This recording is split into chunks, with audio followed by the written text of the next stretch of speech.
Hi, welcome back to the Pedigo Family Zoo.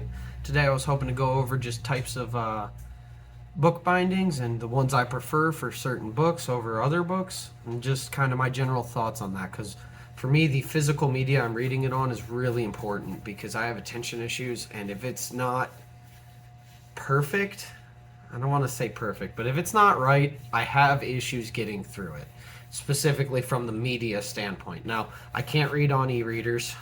Nooks and Kindles, they don't work for me. For whatever reason, I just can't. It's not the same as a physical book.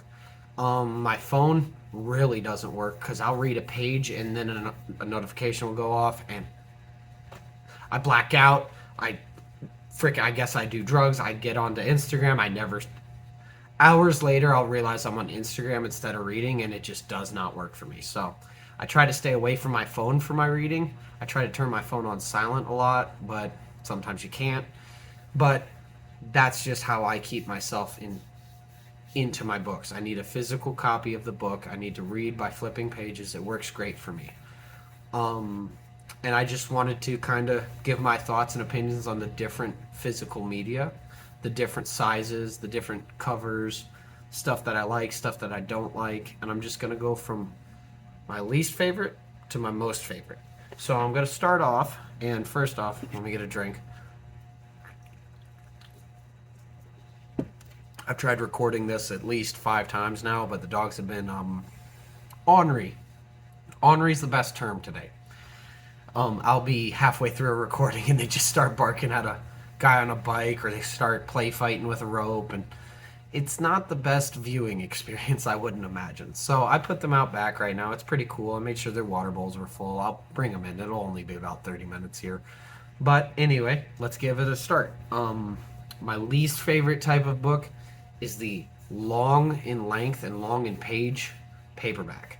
Specifically, like thick paperbacks. This is the Ultramarines Omnibus by Graham McNeil. It has 3 books in it: Nightbringer, Warriors of Ultramar, and Dead Sky Black Sun. It's a Warhammer novel, so, not the best quality, but they're pretty good. I do enjoy them. And just the length. This has 3 books in it, so the books are probably only about maybe that long, something like that. But because of its length, it is very hard to read for me.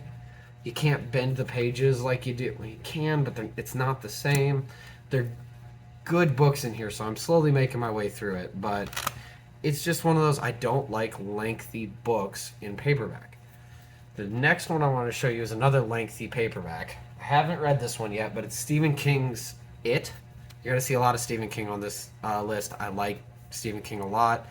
And since getting back into reading, he's been the catalyst for me to start reading a book.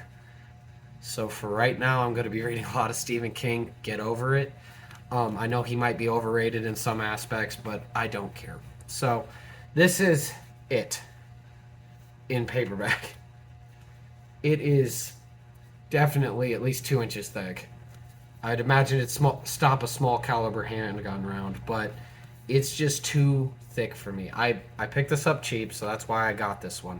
And I will read through this one, but this is not ideal for me because the words are itty bitty. They are itty bitty in there. And this is already an astoundingly long book. So I'll slug my way through it when I get to it, but it is definitely not the ideal format for me to read it. I don't mind it. Again, it's like these are minor nitpicks. I'm going to read the book I have over waiting for one that's perfect. Anyway, yeah, Stephen King's It looks super long. And in paperback, it looks a little daunting. Alright, so the next ones I don't like are short hardcover books. So, like these. They're really short hardcovers. Now, there's a time and place for it. This is another Stephen King book I picked up from I don't remember. But it was a discount bookstore, a used bookstore. And I picked it up for, looks like $1.50. So, again, real cheap, so I'm going to read it. But that is a very small book. Let's see, it looks like it's only about 224 pages. Very small. I don't like small hardcovers because they just don't fit my hands right. It makes me feel like I'm reading a children's book. It's not ideal because I'm a page roller when I'm reading like a normal size paperback. I like to roll that page. However, these small hardcovers don't give me that freedom, and to be honest, the dust covers are like my least favorite thing on these because you open it and that dust cover just extends way the fuck down, even if you're holding it. And that seems to be much worse on smaller paperback or smaller hardcover books. So that's what it is. I just don't like these small hardcovers. Now, this is a cigar companion. There's no author to it, which is confusing unless it's like on the inside pages. But it's a coffee table book, so I can kind of forgive it. And we're bait. I don't know that name. I can forgive it for being a coffee table book because this is not meant to be picked up and read. It's kind of like a reference guide. Like they got full size pictures of these cigars. Beautiful cigars. I don't smoke cigars that regularly, and I don't smoke them right now due to just getting over some. I don't know if it's COVID, like long term COVID things, or if it's just a really bad cold. I haven't smoked in months.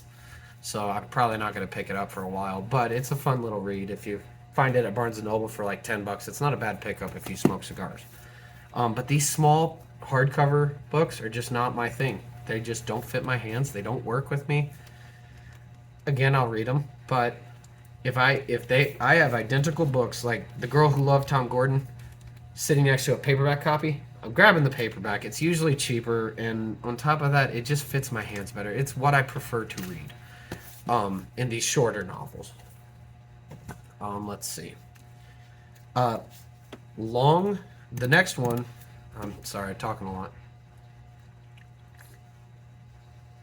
My favorite liquid death is the green one, the lime. It's very good. The long, medium to long hardcovers is next. There are times I prefer a long hardcover. If it's say if it's past 600 pages. Oh, this one's right at 600, it looks like. So, Fairy Tale by Stephen King. Haven't read this one yet. I'd say 500 pages plus, I'm going to grab a hardback. I prefer the hardbacks for longer novels because I usually hold longer novels two-handed, like this, while I'm reading. And that's a better format in a longer novel. Because if you take one of those long paperbacks, you try to hold it two-handed, the pages are going to be flopping all over. It's just not ideal, I find. So, anything above, I'd say maybe even 400 pages, I go for a hardback. It fits my hands better. It kind of holds up to the backpack stresses and everything better. I prefer that.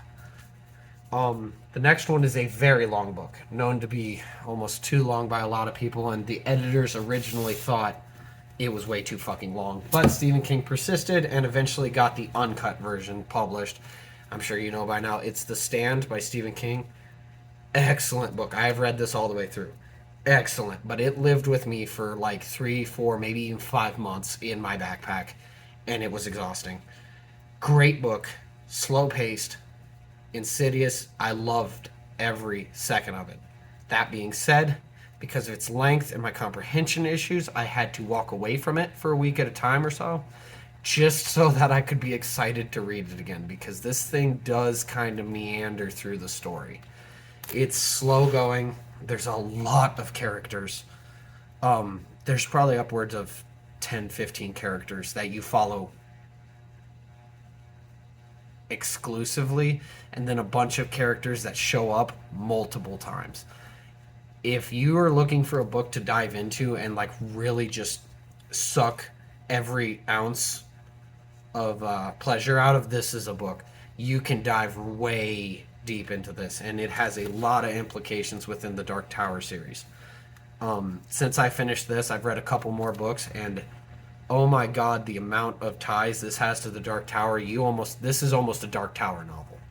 It's very good. I recommend it to anyone. Now, if you are dyslexic, ADD, ADHD, any of those learning disabilities, you're gonna have to have a strategy to get through this book. My strategy was read as long as you could until you realized you weren't reading or you weren't comprehending what you're reading. And when that happened, stop, take a step back. I went to magazines. I would read a magazine, or I would just stop reading entirely for like a week. And then I'd get back into it because I knew if I just kept trying to slug through something like this, I'd miss a lot of the story with my comprehension issues. So you gotta formulate a plan. If if that stopping doesn't work because you know you're not going to pick the book back up after stopping, that was a concern for me, but I knew I could. I knew I was disciplined enough to handle that. If that's not going to work for you, a good way to do it is just read 10 pages at a time, 10 pages at a time. Put it down, read something else. 5, 10 pages at a time. You do that long enough, you're not going to get worn out on the story, because I would read this for 4 or 5 hours and only make it like that much further in the book. It was ridiculous how long this took me. I mean, the words are tiny. In this big of a book, for the words to be that tiny means there is a fuckload of them. So be ready. It is a challenge, but once you finish this, you're going to be like, that was so freaking good. And then you're going to jump into a smaller novel. Almost any novel is smaller than this by comparison. You're going to jump into something smaller and you're going to be like, holy crap, I'm a good reader. But really, it's just because it's a tiny novel. And running through something like this, I have no doubt will make you a better reader. But you have to be able to tackle it, and you have to have a strategy to tackle it properly, because it is a beast. And for somebody who, before opening this book, maybe the longest book I've read was, I want to say, longest book I read was probably about 400 pages before I started this reading journey and then opened this book. That's a big difference, because I think this has 1,153 pages, which is a lot. And if you've only read like 400 pages, just be ready. Be ready for it. But this is an amazing book. You should definitely read it. There has not been a film adaptation, to my knowledge, that comes close to the book because of its length. You'd need like 3 or 4 films. But it is a wonderful book. Recommend this. But for longer novels, especially like this one, it has to be hardback. I could not imagine reading this thing in paperback. So, long hardbacks. Those are my next favorite. Got a little off the rails there. All right. I'd say after long hardbacks, I'm going to go to medium to long paperback. I wouldn't say long. So, medium paperbacks. And that would be, I would say, about these sizes of book. Maybe not this one. This might be a short paperback. But Drawing of the Three, again, another Stephen King novel. I'm sorry, I don't own that many books that are in all these different sizes. I did use the library a lot as a kid and everything, so I did not buy books. And even when I started this reading journey, I did rent a couple books.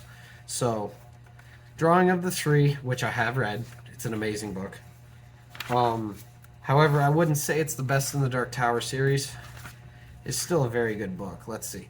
390 pages. So this is just shy of 400 pages. Wonderful. These trade paperback sizes are the larger. Like, this is a mass market paperback. See? It's just a bigger format. The words aren't that much bigger. However, they can get more of them on a page, as you can see. So, trade paperbacks would be my next favorite, because you can get into this style of reading, which is something I enjoy. Or when you're further in the book, or earlier in the book, you can hold it like this. So this drives the hell out of people. My wife does not like paperbacks at all, but this is something I do enjoy about paperbacks, because I'm reading on my lunch break. I'm reading on my my coffee break. So like, I might be holding a cup of Joe and just reading and sipping, which is wonderful for me. And I know it does sometimes steal my attention, but I'm drinking my coffee on my coffee break, and I'm eating lunch on my lunch break. So it's kind of nice to go one-handed with paperbacks. Now, these trade paperbacks are not my favorite. They're a bit too big, a bit too dimensionally big. In a backpack, they feel fine. The long paper, or the really big paperbacks and the big hardcovers, just are like a brick in your backpack. They're not my favorite, but the trade paperbacks, they're pretty good in the backpack. They're only surpassed by one other paperback, but we'll get into that in just a second. So, like I said, medium-sized paperbacks, they're wonderful. Trade paperbacks are a good size, especially if you like the bigger format. It's not my favorite. However, this is a self-help book that I was recommended by, I think a therapist recommended this to me when I was very young, and I'm glad I didn't read it at that time because I would not have understood what the hell they were talking about. It's called Fierce Conversations. Achieving Success at Work and in Life, One Conversation at a Time. It's written by Susan Scott with a foreword by Ken Blanchard, PhD. It's a book about communication. When you boil it down, I've read it most of the way through. I skipped good sections of it. It's like most self-help books, it kind of runs into the issue of being too simple. And if if I have trouble reading already, and I'm looking at it, and I'm like, why are we wasting our time saying this? That just makes sense already. Like, I don't need next. If something makes sense, I don't need to read the explanation of it. That was my issue with this book. Very good. It talks about not being afraid to. If I boiled it down to into like a couple sentences, it's talking about not being afraid to address the harder conversations in life. Like if you're in a marriage, it uses marriage a lot in this. If you're in a marriage and you're unhappy, have that conversation. That's kind of the boiling point of this book. It was good. Again, this is not my type of. I like novels. I like fiction. I do read some nonfiction. Like I've got a World War II book or two over there. Some Nazi stuff. You know, interesting, kind of in the macabre sort of way. I've got Adam Savage's biography, or I think it's an autobiography. Adam Savage, the Mythbuster, one of my childhood like heroes, because of boom, and that's my favorite thing. I was hoping to find a biography on Mike Rowe. He was another childhood hero of mine. Dirty Jobs fame. He was definitely called to me a handful of times as a kid. I watched Dirty Jobs constantly. I watched Mythbusters constantly, how it's made, and now I wonder how I'm in manufacturing. And I'm thinking that, yeah, what you watch on TV might push you to do different lines of work when you're older, because Dirty Jobs is about blue collar, just nasty, dirty blue collar guys. And this one dude just going and trying all them jobs. And the Mythbusters is about science and how to mess up everything and try to prove or deny myths. And there is a lot of fabrication in that show. Those Industrial Light Magic, or the company who those two were from that did Mythbusters, Jamie and Adam, they worked at Industrial Light Magic for movies and shit. So they did the practical special effects in movies, and that required apparently a lot of fabrication. So I look at some of the tools I build to help make my job easier, like like for weld nuts, I built this big old T-handle that just holds the weld nut down while I tack it on and then weld it. You see shit like that in that show all the time. They just build stuff to make their life easier. And I know Adam Savage still has a YouTube channel, and he does a lot of that.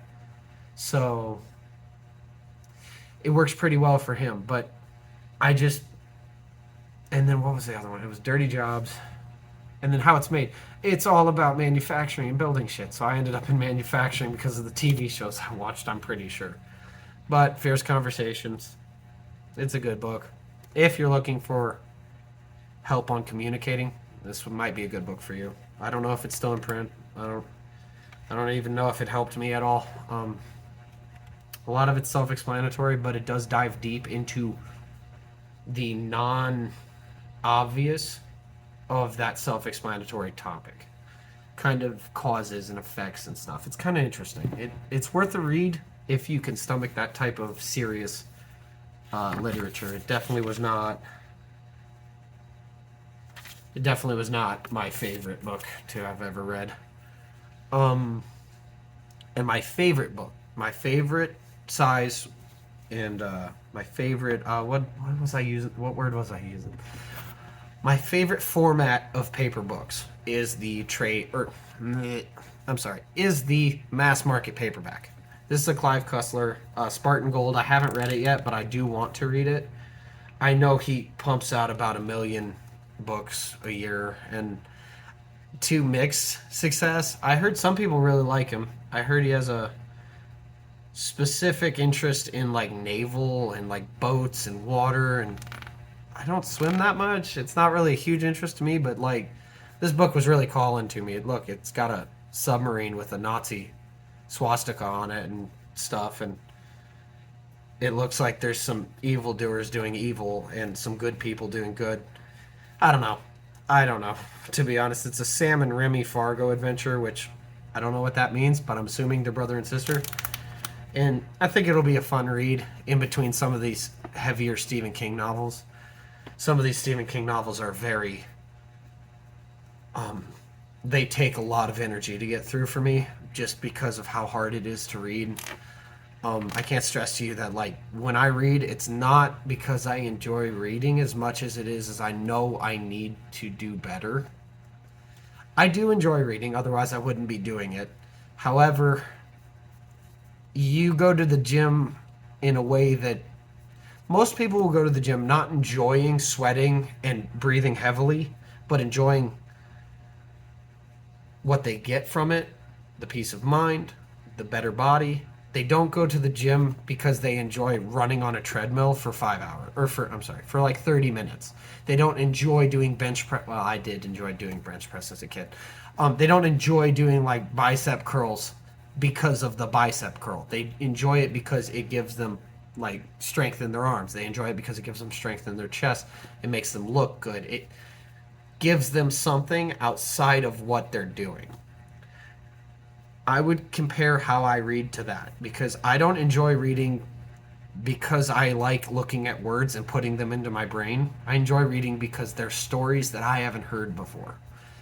That would be the best way I can describe it. It's like going to the gym. You're not actually enjoying breaking down the muscle and then repairing it. You're enjoying what's coming out of it. The endorphins, the feel good stuff, I look good stuff, that type of stuff is what you're enjoying from the gym.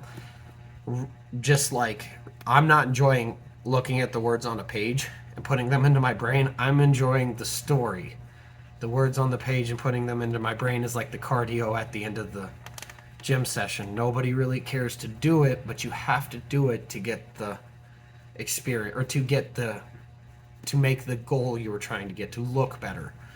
Whereas I just want to know the story that's in here, so I have to get through the reading. It's a hard thing to do. It's not enjoyable. I find myself frustrated sometimes because I'll read this much of a paragraph and be like, I don't know what that said, and have to go back to the top of the page and just reread it 2 or 3 times on a bad day. And that is not fun at all. But the stories, like I said, Stephen King's The Stand, wonderful book. I am so glad I read that. However, if I look at that, I'm like, I'm going to reread it. No, probably not going to reread it anytime soon. That was a chore, and that was like a marathon. It felt like running a marathon mentally. It was hard to get through.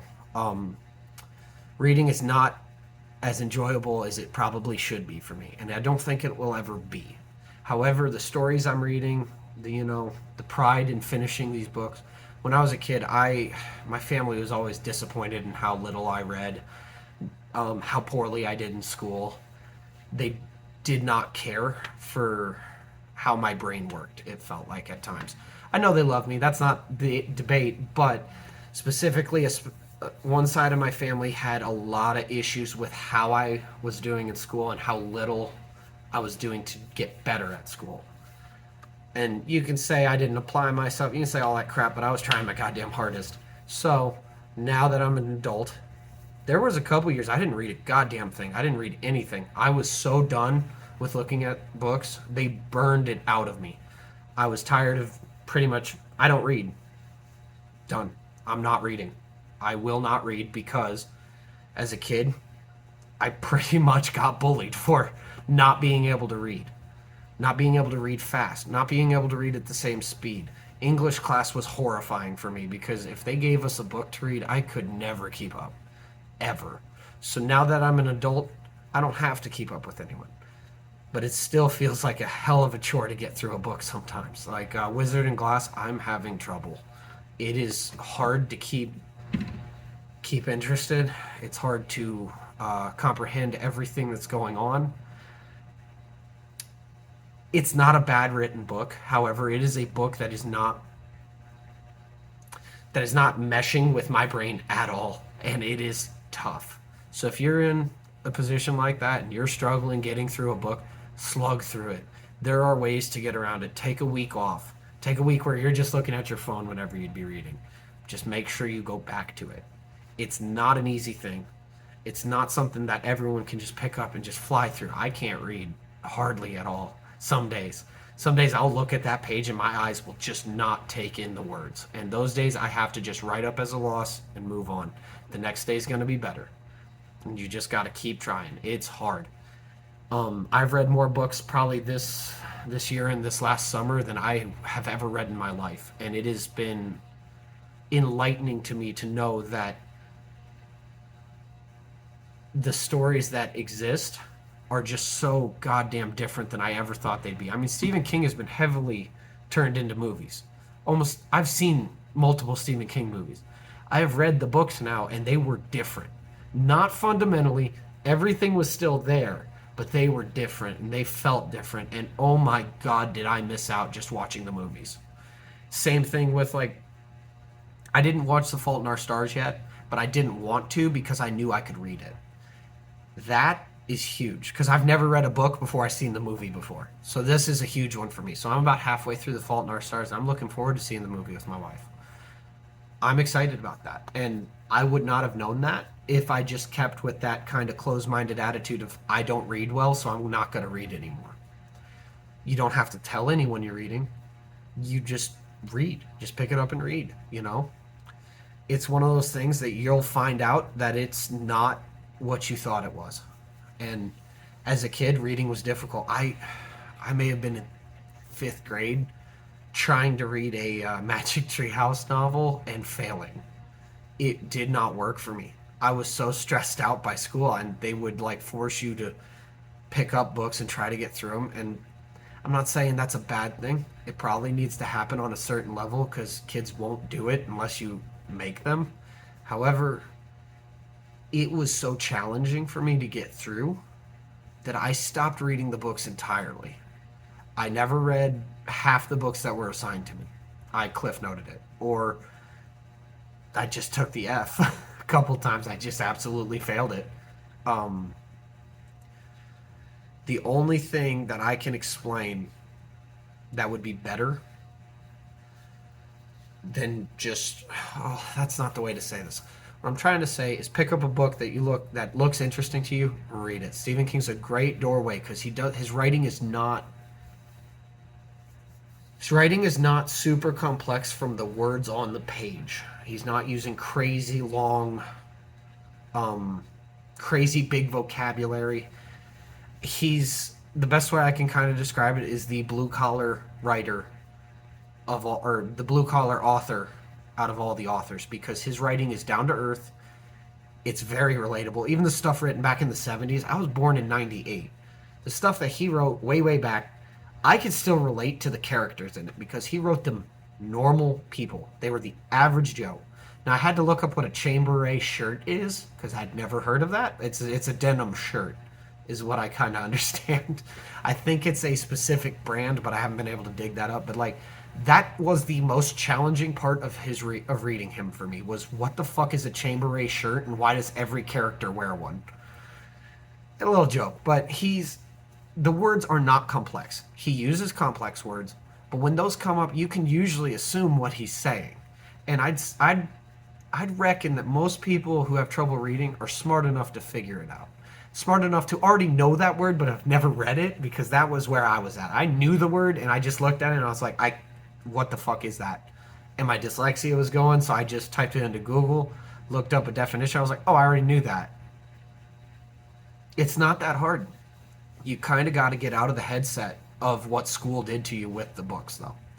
Because if I were to pick up Clive Cussler today and read Spartan Gold, I could take a year to read this. I mean, it's probably about 513, well, maybe a little longer.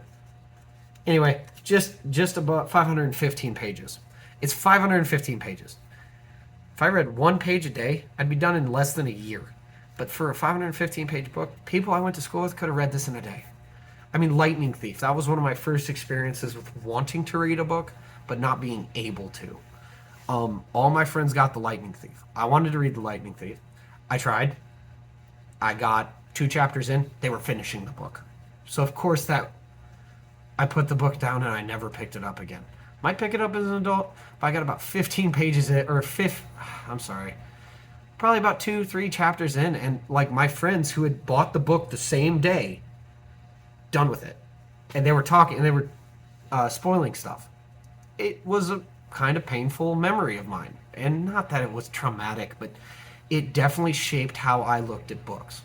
It definitely shaped how I went about doing reading. Anyway, for me, I've gotten way off topic. For me, the format a book is on is important. I prefer paperbacks. They are my favorite. However, when you get into a super long book, like in Stephen King's Insomnia, Stephen King's It, The Stand, I want a hardcover. So, to wrap things up,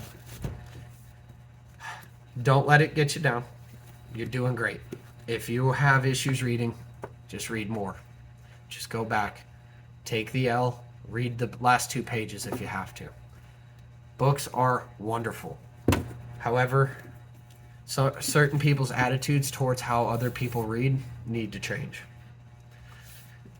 And sometimes your own attitude needs to change towards how you read. If books just don't do it for you, go for the audiobook. It's not cheating, but I'm going to get on the way.